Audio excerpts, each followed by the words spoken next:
Escudriñando las Escrituras. A continuación pasaremos un momento en la presencia de nuestro Dios, escudriñando las Escrituras, en compañía de nuestro hermano Salvador. Que el Señor te bendiga.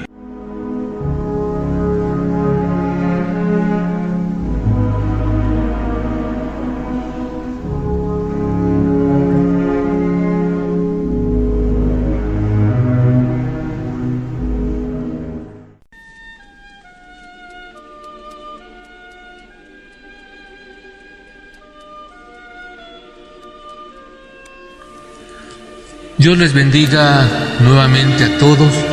Le damos la gloria a Dios porque nos concede la oportunidad de, a través de este medio, seguir compartiendo su palabra.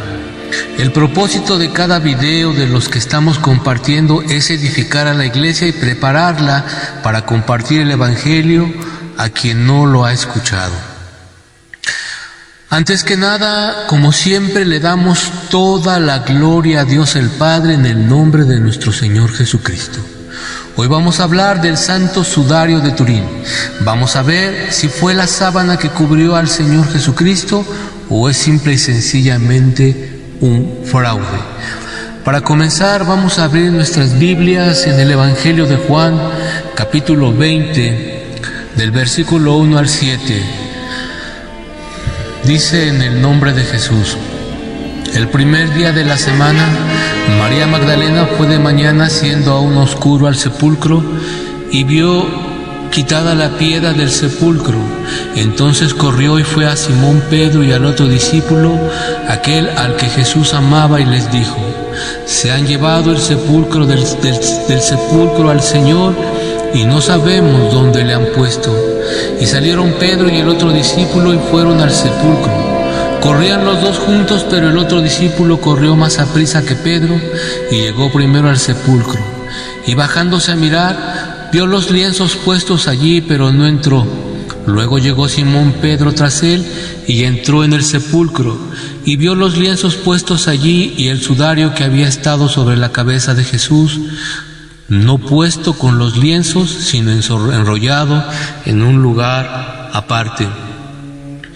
Después de leer este pasaje ya no sería necesario explicar nada más, ya que la lectura de este pasaje nos muestra el gran fraude que hay alrededor de esta bien llamada reliquia, pues es solo eso, una reliquia. Estos temas no se le deberían de explicar ya a los cristianos, pues ellos han sido llamados a la verdad y deben de saber que esto es mentira. Desgraciadamente algunos lo celebran el hallazgo tratando de conciliar la Biblia con este lienzo, ya que la verdad la tienen únicamente de adorno en sus casas. Pero aprovechemos que también nuestros amigos católicos a veces ven estos estudios y que también muchos de nosotros estuvimos dentro de la iglesia de Roma, y espero que como al Señor nos abrió el entendimiento a nosotros, a ellos también se los abra y les beneficie este video, porque ellos ven las Escrituras solamente a través de sus clérigos. En este video dice claramente, en este texto dice claramente que al llegar Pedro encontró los lienzos, no la sábana, porque al Señor lo envolvieron en lienzos, no lo cubrieron con una sábana. Vamos a comprobarlo con la Biblia. Dice en el nombre de Jesús: después de todo esto, José de Arimatea, que era discípulo de Jesús, pero secretamente por miedo de los judíos, rogó a Pilato que le permitiese llevar el cuerpo de Jesús, y Pilato se lo concedió. Entonces vino y llevó el cuerpo de Jesús. También Nicodemo, el que antes había visitado a Jesús de noche, vino trayendo un compuesto de mirra y de aloes como de 100 libras. Tomaron pues el cuerpo de Jesús y lo envolvieron en lienzos con especias aromáticas, según es costumbre sepultar entre los judíos, y el lugar donde había sido crucificado había un huerto, y en el huerto un sepulcro nuevo, en el cual aún no había sido puesto ninguno. Allí pues, por causa de la preparación de la Pascua de los judíos y porque aquel sepulcro estaba cerca, pusieron a Jesús. Esto dice la Biblia cristiana Reina Valera. Y lo envolvieron en lienzos. Por tanto, ya no debería de quedar duda alguna de que es mentira que esta sábana sea la mortaja del Señor, ya que acabamos de ver que a Él lo envolvieron, no lo cubrieron. Claro, alguien puede decir, eso dice la Biblia protestante. Pues veamos qué dice la Biblia católica de Jerusalén. Dice, en el nombre de Jesús, el primer día de la semana, va María Magdalena de madrugada al sepulcro cuando todavía estaba oscuro y ve la piedra quitada del sepulcro. Echa a correr y llega donde Simón Pedro y donde el otro discípulo a quien Jesús quería y le dice: se han llevado del sepulcro al maestro y no sabemos dónde le han puesto. Salieron Pedro y el otro discípulo y se encaminaron al sepulcro. Corrían los dos juntos, pero el otro discípulo corrió por delante más rápido que Pedro y llegó primero al sepulcro. Se inclinó y vio las vendas en el suelo, pero no entró. Esto es en el primer versículo. Dice que vio las vendas en el suelo, no la sábana. Veamos ahora el segundo texto de la misma Biblia católica. Después de esto, José de Arimatea, que era discípulo de Jesús, aunque en secreto, por miedo a los judíos, pidió a Pilato autorización para retirar el cuerpo de Jesús. Pilato se lo concedió. Fueron pues y retiraron su cuerpo.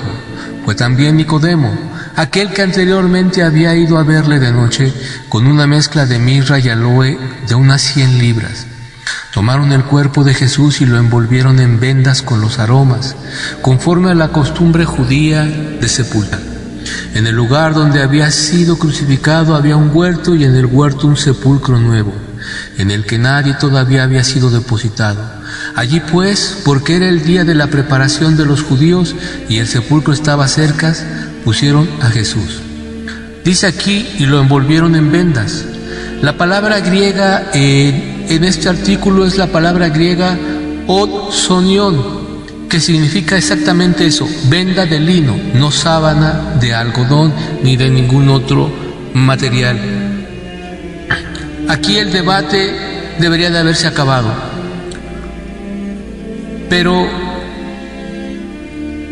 los otros evangelios dicen que lo envolvieron en una sábana, no en lienzos. Vamos a ver Mateo capítulo 27, 59. Y tomando José el cuerpo, lo envolvió en una sábana limpia. Esto es cuando bajaron al Señor de la cruz.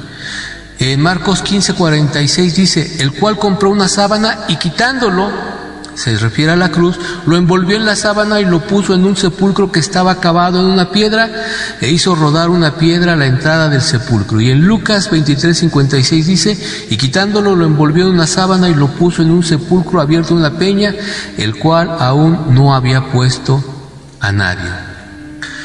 Pero aunque hubieran usado una sábana y no lienzos, esta sábana únicamente fue para trasladar el cuerpo del Señor hacia el sepulcro, como vimos, que José de Arimatea tomó el cuerpo con la sábana para bajar al Señor, lo envolvieron, lo llevaron al sepulcro.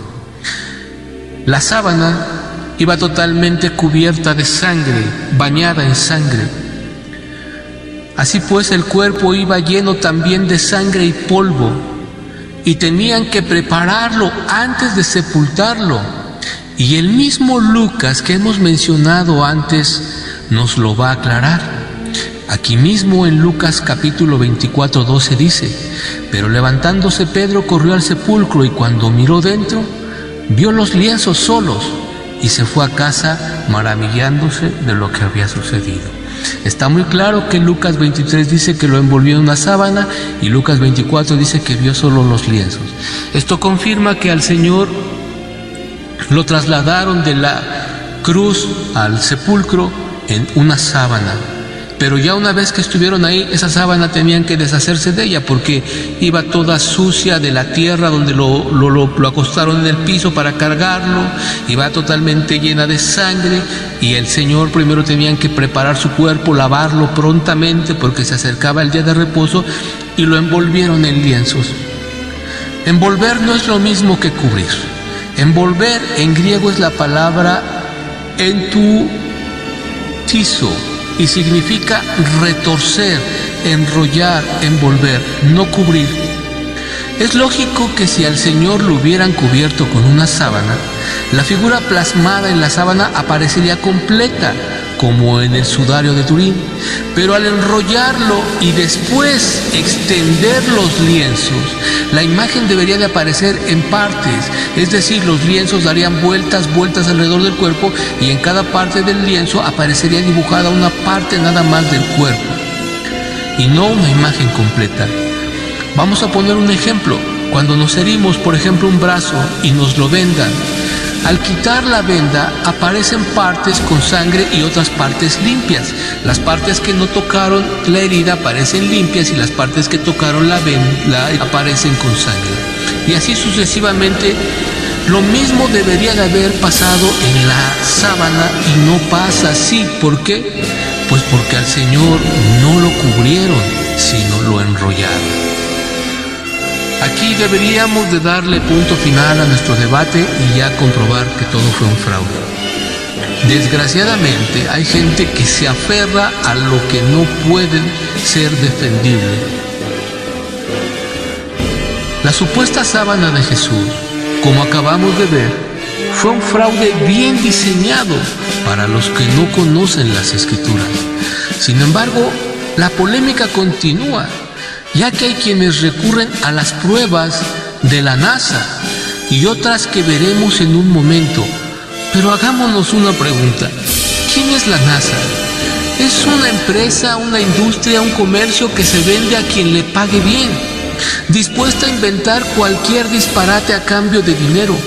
Un ejemplo: en el estudio que le hicieron al yate de la Virgen del Tepeyac, dicen que es original, cuando un estudio sencillo, usando la historia y la razón, nos dicen que esto es otro de los grandes fraudes de Roma. Es más, la misma Iglesia Católica ha dicho que sí, que nunca hubo tal aparición. Quiero hacer un paréntesis, ya que mencionamos a la guadalupana para ejemplificar cómo los cristianos caen también en estos fraudes. Pues si no hubo aparición guadalupana y es solo una pintura hecha por Marcos de Aquino, ¿de dónde saca el Señor que tiene un gran ministerio y que dice que es exegeta evangélico? Dice que ha descubierto una serpiente en el vientre de la guadalupana. Pero ¿saben? Ni buscándolo con lupa lo encuentras, pero como él es un gran exegeta famoso, sacó un video que habla sobre esto, y ahí tienen a los pobres cristianos viendo a la serpiente que no existe, viéndola. ¿Por qué? Porque los cristianos los idolatran a estos hombres, le creen más que a las Escrituras. ¿Cuál es la diferencia entre idolatrar a una imagen y a un charlatán? Como dice el dicho, a río revuelto, ganancia de exegetas, de pescadores. Pero ya volviendo a nuestro tema, que es el que nos importa, veamos las pruebas que aportan los defensores de la sábana y comparámoslas con el verdadero personaje de la Biblia, que es el Señor Jesús. No tiene ningún caso de discutir las supuestas pruebas científicas como el carbono 14, pues es como encontrar el esqueleto de un orangután y hacer un estudio para ver si es el esqueleto de Pancho Villa. Pues lo que vamos a ver ahora derriba todo argumento acerca de que este pobre hombre pudiera ser el Señor Jesús. Según la pintura, el hombre que aparece en ella tiene señales de herida por una corona de espinas, golpes de látigo, heridas en las manos y los pies causados por clavos y una herida en el costado. Quizás si en otro tiempo, cuando fui católico devoto, yo hubiera visto eso, lo hubiera creído todo lo que se me decía sin analizarlo, y sin tener las escrituras a mi alcance, pues lo hubiera creído hasta defendiéndolo también. Seguramente muchos lo hacen, pero gracias sean dadas a Dios que nos ha traspasado de la mentira a la verdad. Ahora analicemos la figura con las escrituras. Empecemos por los pies. Los pies nos dicen que la imagen tiene heridas de clavos en ellos, pero hasta donde se alcanza a distinguir, ni siquiera aparecen los pies bien dibujados en esta imagen. Claro, no tenemos la original, pero de cualquier manera, las imágenes que han promovido no aparecen los pies ni siquiera bien dibujados. Las pantorrillas pertenecen a una persona mal alimentada y famélica, pues están tan delgadas que no corresponden a las de una persona que se la pasó gran parte de su vida subiendo y bajando valles y montes como fue el Señor. Deberían de estar más torneadas, y eso lo sabe cualquier persona que hace el mínimo ejercicio. Las rodillas. Hubo un predicador llamado George Mueller que oraba tanto que cuando murió dijeron que sus rodillas eran como las de un camello.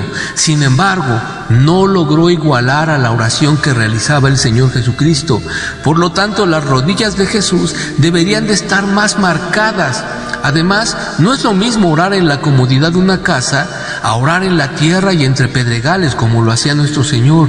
Las rodillas del personaje de la pintura son las de una señorita, no las de un orador persistente. Los brazos presentan el mismo detalle de las piernas, no corresponden a la figura de un hombre que vivió una vida ruda. Además, están desproporcionadas de la caja torácica, son muy delgadas para un pecho tan amplio.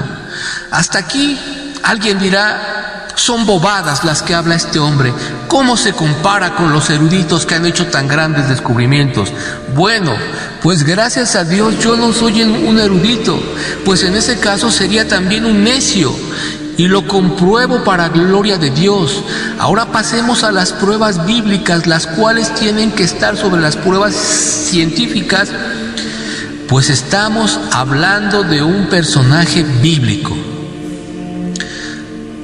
Según la tradición, al Señor le dieron 40 azotes, pero estos 40 azotes eran conforme a la ley judía, no a la romana. Al Señor lo juzgaron los romanos, no los judíos. El largo del pelo. Ahora sí pasemos a los detalles bíblicos.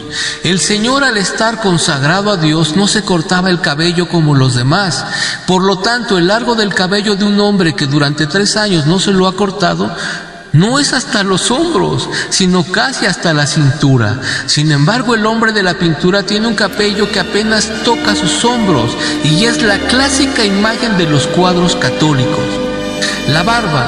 Creo que uno de los más grandes errores del productor de este cuadro es que aun cuando era un magnífico pintor, era un total ignorante de las escrituras. Primero, porque la barba de este hombre es exactamente así como la dibujan en las imágenes católicas, muy delineada, ondulada, con esa ruptura media que los caracteriza. Pero ¿saben cuál fue su error en la barba? Que la dibujó completa, y a Jesús se la arrancaron a la fuerza. Leamos lo que dice la Escritura. En el nombre de Jesús. Esta es una Biblia católica. Ofrecí mi espalda a los que me golpeaban y mis mejillas a los que me arrancaban la barba. No retiré mi rostro cuando me ultrajaban y escupían. Esto quiere decir que a Jesús la gente lo tomaba de la barba y se la jalaba hasta arrancársela, dejándola incompleta y sus mejillas con carne viva. ¿Dónde están las partes incompletas y las heridas en la mejilla en esta pintura? Ahora veamos los pómulos y los ojos. El colmo del fraude es este. El hombre que aparece, aparte de estar mal pintado, presenta un rostro tranquilo, limpio y completo. Sin embargo, a Jesús le destrozaron el rostro a golpes. Vamos a ver otra Biblia católica, la Biblia latinoamericana. Dice: así como muchos quedaron espantados al verlo, pues estaba tan desfigurado su rostro que ya no parecía un ser humano. ¿Saben? Es fácil hablar de estos textos, pero al leerlos y entender el sacrificio tan grande que hizo el Señor por salvarnos, y ver cómo menosprecian su sacrificio por medio de estos fraudes, ¿qué puede sentir uno por estas personas sino solo lástima y pedirle a Dios que tenga piedad de ellos como un día la tuvo de nosotros? Veamos por qué le dejaron el Señor el rostro tan desfigurado. En el Evangelio de Lucas 22, 63 y 64 dice en el nombre de Jesús: y los hombres que custodiaban a Jesús se burlaban de él y le golpeaban, y ventándole los ojos le golpeaban el rostro y le preguntaban diciendo: profetiza, ¿quién es el que te golpeó? Piensa esto, tú que me escuchas. Cuando dos personas se pelean en la calle, aun cuando no sea muy fuerte la pelea, se lastiman demasiado. ¿Cómo le dejarían el rostro a un hombre atado y golpeado con la mano fuerte de unos soldados? Sin duda no le quedaría como al modelo de la sábana, sino algo parecido a lo que vemos en los accidentes en las calles, rostros totalmente desfigurados. ¿Cuál sería la impresión de María cuando le dijeron que habían apresado a su hijo y llegar y encontrar a alguien que ni siquiera parecía ser humano? Yo creo que le ha de haber costado trabajo que ese ser que estaba viendo colgado de la cruz era su hijo, pues pocas horas antes lo había visto tal como era. Irónicamente, la Iglesia de Roma, que idolatra tanto a María, se burla de su dolor con esta imagen. Ha quedado plenamente demostrado que la sábana es un fraude y que el hombre que aparece en ella es solo una pintura, que lo único que se le puede admirar es su gran ingenio de este pintor para haber engañado a tantos. No me refiero a los hipócritas científicos que saben la verdad tal cual es. Me refiero a los pobres católicos que aún creen que algo bueno puede salir de Roma, y desgraciadamente a los millones de cristianos ingenuos que en un falso amor hacia el Señor quieren conciliar la mentira con la verdad. Digo falso amor porque si fuera un verdadero amor, pasarían horas en comunión con Él a través de la lectura de su palabra. La Biblia es la máxima autoridad, y con esa autoridad quedó demostrado el fraude. Pero quiero mostrar algo que el Señor le permitió entender a otra persona y nos lo comparte. Algo que desde el principio, si pusiéramos atención, no hubiera sido necesario recurrir a las Escrituras. Pero como existe demasiada gente necia, bueno, recurrimos a la máxima autoridad, la cual nos apoyó contra la mentira. El dato que quiero incluir es este: que nuestro amigo de la sábana santa no era humano, pues era una persona que no tenía cuerpo, o si lo tenía, tenía un cuerpo del grueso de un papel. Vamos a demostrarlo.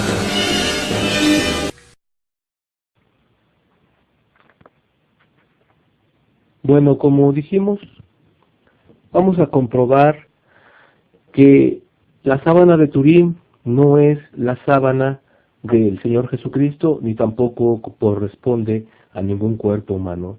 Esta es una copia del que se exhibe en todas partes, que también es copia del original, y nosotros lo que hicimos fue lo siguiente. Hicimos un pequeño dibujo simulando la sábana. Aquí tenemos nuestro dibujo, la cara, la cabeza. Entonces, lo que vamos a hacer ahora es poner un muñeco que hicimos, que adaptamos, para que simulara ser el cuerpo de la persona que está sepultada. Bien, lo vamos a poner aquí, así, para que coincida con los pies, la cabeza y todo como aparece en la pintura. Pero la sorpresa es la siguiente, que a la hora de cubrirlo con la sábana, el cuerpo no queda cubierto totalmente. ¿Por qué? Vamos a ver por qué.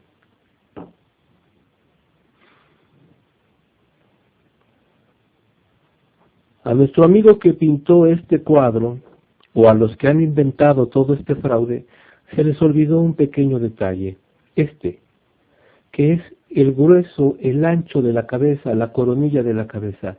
Ahora sí, si colocamos a nuestro muñeco en la misma forma que lo colocamos en el otro y doblamos nuestra sábana, queda totalmente cubierto. ¿Qué fue lo que pasó? Como decimos, se les olvidó ese detalle. Por eso decíamos que nuestro amigo de la sábana no tiene cuerpo, porque la única manera en la que puede coincidir es que no haya ningún cuerpo de por medio, y solamente así coincide a la perfección. Bueno, pues la farsa ha quedado demostrada. Si a pesar de todo esto alguien lo quiere seguir creyendo, ya es decisión de cada persona. Nos quedan dos preguntas. ¿Por qué el debate continúa si ya está todo claro que es un fraude y qué beneficios trae a quien lo defiende? La respuesta la sabe cualquier persona honesta, porque hay millones de dólares de ganancia en todo esto, sin más ni más. Por último, ¿qué pasa con el gran descubrimiento científico, el gran trabajo científico que han hecho? Con la imagen tridimensional que han logrado sacar de la sábana santa. ¿Es realmente esta la imagen de Jesús la que ellos han logrado plasmar ahora por medio de computación? Así como este hombre que sacó esta imagen quiso ridiculizar la imagen del Señor, pues ahora nosotros vamos a ridiculizar a este payaso que se hace pasar por un gran modelador y vamos a demostrar su ignorancia, no solo de las Escrituras, sino aún de los grupos étnicos. Esta es la imagen que presenta este vendedor de mentiras. No se necesita ser un experto en el conocimiento de las características que define a cada grupo étnico para ver cómo este payaso simplemente hizo lo que se le ordenó, pues podemos estar seguros que ni siquiera es un trabajo de su autoría, sino algo que se le ordenó hacer para satisfacer a quien le estaba pagando. Pues el tipo que aparece aquí no tiene el pelo largo, la nariz no corresponde al grupo judío, la barba tampoco corresponde a la que usaban los rabinos del tiempo de Jesús. Recordemos que el Señor era un rabino, un rabí le decían. Y por si fuera poco, esta imagen corresponde a un hombre más joven que el maestro. Y ya que quiso ridiculizar su imagen sagrada del Señor, ahora nosotros pongamos en ridículo su absurdo trabajo nada más con un solo texto de la Biblia. Vamos a leer Salmo 45:12 en el nombre de Jesús.